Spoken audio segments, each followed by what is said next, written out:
இயேசு கிறிஸ்துவும் நானும். இன்றைய வேத வசனம் சங்கீதம் 68:34. தேவனுடைய வல்லமையை பிரசித்தப்படுத்துங்கள்.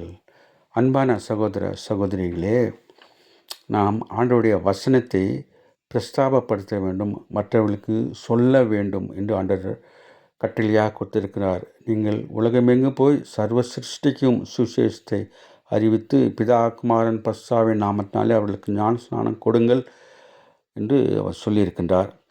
வானங்கள் தேவனுடைய மகிமையை வெளிப்படுத்துகிறது, ஆகாய விரிவு அவருடைய கரங்களின் கிரியை அறிவிக்கிறது என்று சங்கீதம் 19 நாம் வாசிக்கின்றோம். அதனாலே நாம் ஆண்டவருடைய நற்செய்தியை, ஆண்டவரின் பிறப்பின் செய்தியை, ஆண்டவர் நமக்காக சிலுவிலே பாடுபட்டு மரித்து அடக்கம் பண்ணப்பட்டு 3ஆம் நாள் உயிரோடு எழுந்தார் என்ற நற்செய்தியை மற்றவர்களுக்கு அறிவிக்க வேண்டும் என்று ஆண்டவர் சொல்லுகின்றார்.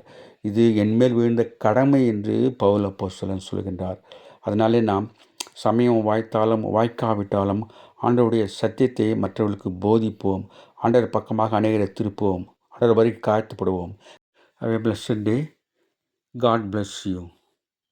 Give heart to God, your hand to man. Live in God's word. Live on your knees. Thanks for watching.